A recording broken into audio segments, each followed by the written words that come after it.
Hello, everyone, and welcome to another edition of the Style and Vibes podcast with yours truly, Michaela. If you're new here, welcome, family. If you are returning, welcome back, family. In today's episode, we are talking about none other than the Caribbean Music Awards that recently happened in New York, Brooklyn to be exact. It happened right as the New York Carnival weekend kind of kicked off. It usually happens during Labor Day leading up to the West Indian Day parade happening on Labor Day.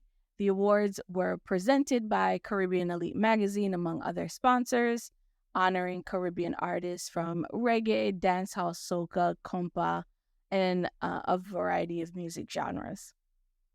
The event was live streamed on YouTube, so if you were able to watch the live stream, if you couldn't attend in person, it also should be available on the TV network Tempo, and was hosted by Haitian hip-hop artist Wyclef Jean.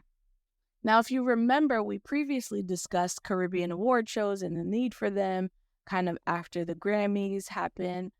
So this is really coming as a full circle moment. I did mention that this award show was happening later in the year and really talked about the importance of us recognizing our own.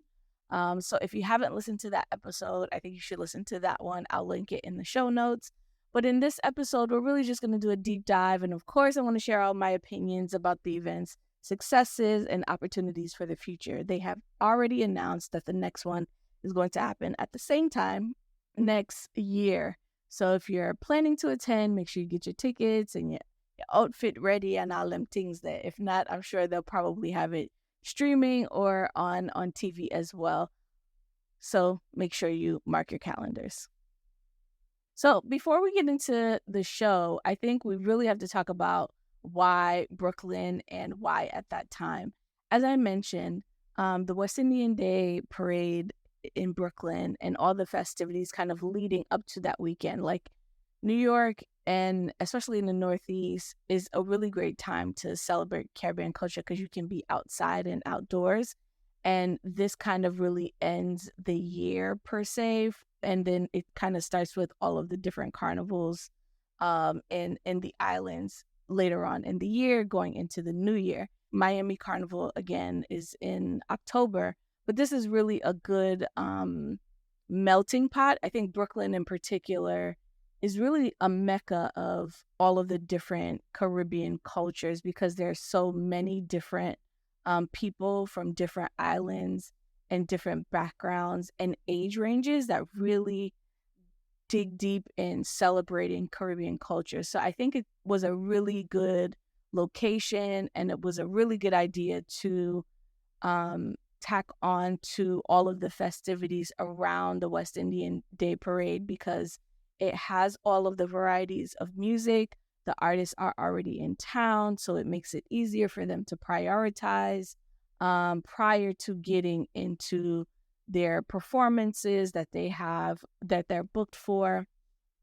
So I thought it was a really great time. The location is perfect. I think the King's Theater is in the heart of what is known as Little Caribbean. So I think it's a perfect location. It lends itself well to the time frame. And I think booking it ahead from now and letting people know is also a good thing too. So next, let's dive into the nomination process. I believe the nominations were announced earlier this year. Originally, I think the award show was supposed to take place in June during Caribbean American Heritage Month, but they moved it to this time frame, which I think is a better time frame, as I just mentioned. But the nominations came out pretty early this year, and consumers really had the time to vote on their website. So they were promoting it on Instagram primarily. I think they might have sent a few emails, but I can't remember. But they looked at what seems to be the last few years in terms of catalog and body of work, because some of the nominations and awardees in some of the more contemporary categories were recent works, but not like immediately over the last year or so. So I think that kind of came into question a little bit, but I think it's okay, especially coming out of COVID. A lot of work was either released during that time that didn't really get to be recognized. And since this was their first awards, I think it was a good thing that they kind of kicked off the way that they did and recognized the artists that they did in this manner. So if they're planning to, which they are, they're already planning to extend to next year and hopefully keep it going. I think there'll be time to kind of really recognize all of the artists that definitely deserve it from the different genres of music. What I really enjoyed is all of the artist support, and even in the speeches as artists were being awarded or even came on stage to really present. For a lot of artists, this was their first award show of this magnitude, right? So bringing together all these recognized artists into one space from one region hasn't happened in a really long time. I know that they kind of put out that this was the first. It definitely wasn't the first, because there have been other awards that have done some of the work. There was even a Caribbean Music Awards. There was a clip that actually resurfaced with Cicely Tyson after this happened to kind of dispel the myth around this being the first, and it was held in Harlem at the Apollo Theater. But I think it's important to recognize that for many of these artists, it is their first version of this type of experience. And it was completely transparent. You know, Dexter Daps received his first award ever, which I found it so hard to believe, which made it really that much more special for a lot of the people who attended, because they either had not attended something like this in a really long time, or they had never experienced it, especially for some of the younger artists like Skang and Dexter, and even maybe even like a Tony and Singh, and even some of the other artists as well. They hadn't really experienced this. So I think it's good to recognize that it's their first, as well as just recognize how they came out and support one another in the experience. You had Spice, you had Jada Kingdom, Machel, Montano, Tempa, you had just so many different artists from different walks of life really coming together. Their star power was really in the building, and it was just the first one. So I really enjoyed the camaraderie among the artists. I could tell that they really enjoyed being at the award show. They were excited to be there. They were excited for everyone in the room. And I'm so glad that the award ceremony itself got the support that it did from the artists from the very beginning. You saw social clips and interviews that were happening leading up to. You saw them promoting it. You saw them talking about it. So I think that that was really exciting to see. And it also kind of created this FOMO, I'm sure, for other artists. Like, how didn't I know about this? Why wasn't I there? And XYZ. So I'm sure, you know, the next year is going to be even more star-studded, or at least we hope so. So I really enjoyed that. So an award show is a big, huge undertaking. There are so many different logistics that have to happen in order for it to work and move together. So there were a lot of logistical things and opportunities for them to improve. Trying to do a live stream and record for network television is really challenging, because there is a sense of audio that is needed for the experience online, and then there is the experience for those who are in the audience. I've attended live taping things before, so and quite a few people in the crowd had also various comments as well. So I think there's an opportunity there from a production standpoint to really step up.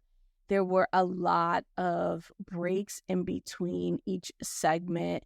Wyclef did an amazing job hosting, but even he was trying to buy time.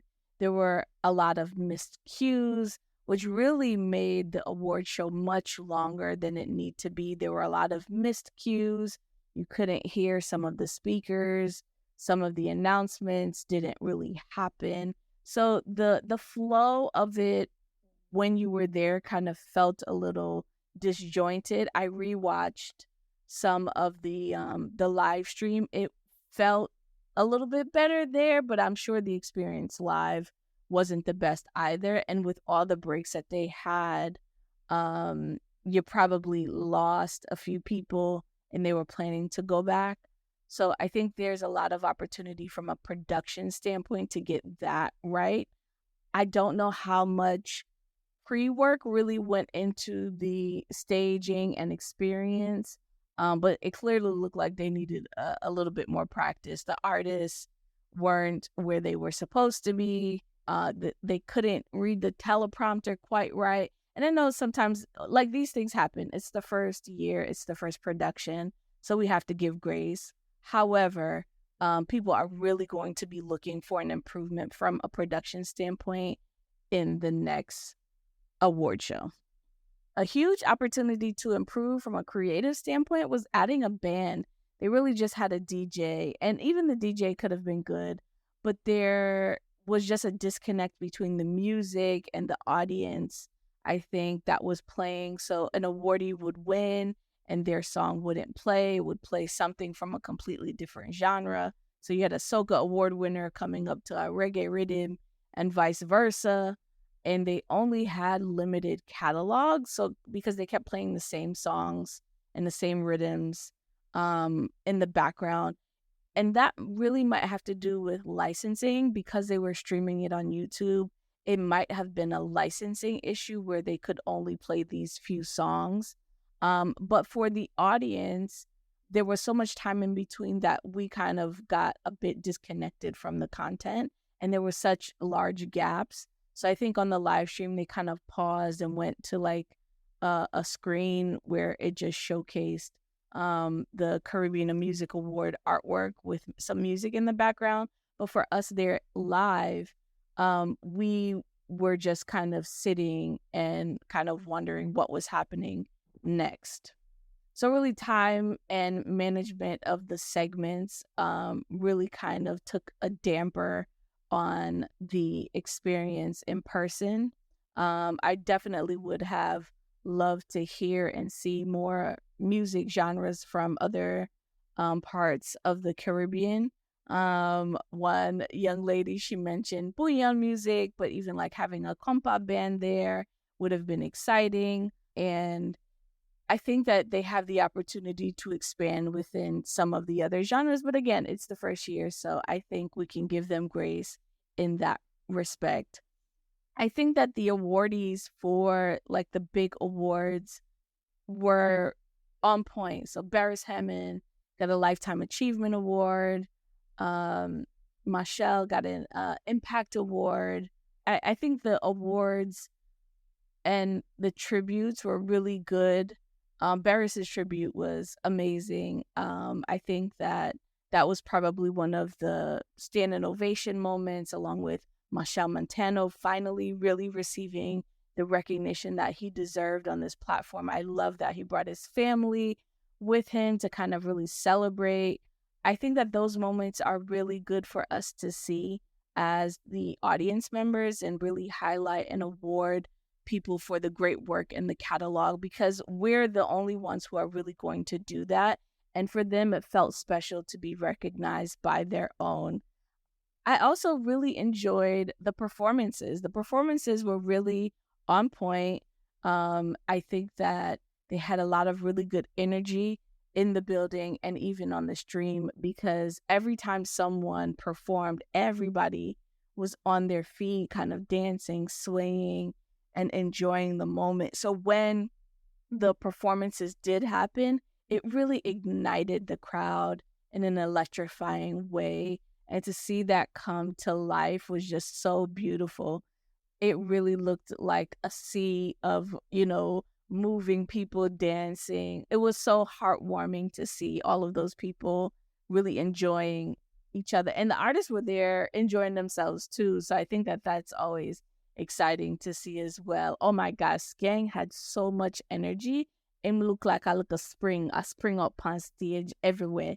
And like him got bad boss because he was just jumping up and down, up and down, up and down. So you can tell that all the artists were really excited to be there. So I think that was exciting for us to see as audience members. I also enjoyed that they brought in artists like Maya and Dougie Fresh were there to really kind of extend the family a bit. Like they're of hip hop and R&B genres, but they have a connection to the Caribbean culture. So I would love to see more of that, like more artists who are lovers of the culture, enjoy the culture, really be engrossed in this space, because we're always kind of one or a few in their spaces. So I think it would be good to kind of even add more to that. And I think it felt really genuine. Dougie Fresh performed with Liquor Vicious. And I thought that was pretty exciting. I hadn't seen them do that combination in a while. And it was exciting for the audience to see as well, especially because hip hop is celebrating their 50th anniversary. So those small moments actually really added to the experience as well. All in all, I think it was a really great execution. I think, again, because of the time frame, it really worked well. When the execution was good, it was great and people enjoyed it. But when it was not, it kind of put a damper on all of the mini moments that we had just experienced. But I'm really glad that all of the artists came out to support before, during, and even after. They're still sharing all of their awards that they have won. The team has done a really good job of putting together social clips to keep the extension of the excitement for the award show going. So I think it's important to kind of keep that same energy when you're coming in next year. And hopefully, we'll start to see it grow and do more. Again, Wyclef was an amazing host. Everyone that presented was very excited to be there and excited to see it. So we just have to keep it going. So great job to the entire team. Definitely some opportunities to improve. So hopefully they do that for next year. But all in all, I think it's a really great initiative. We are awarding ourselves, recognizing the great work that we've done. And I'm hoping that it will continue to expand into other genres as well. So until next time, that is it for me. Later, my peeps. Thanks for listening to the latest episode of the Style and Vibes podcast. If you like what you hear, and I know you do, share it with your friends and family. If you want more, make sure you visit styleandvibes.com and follow us on our social channels, Twitter and Instagram @Style and Vibes. Until next time, Leah Tommy Peeps.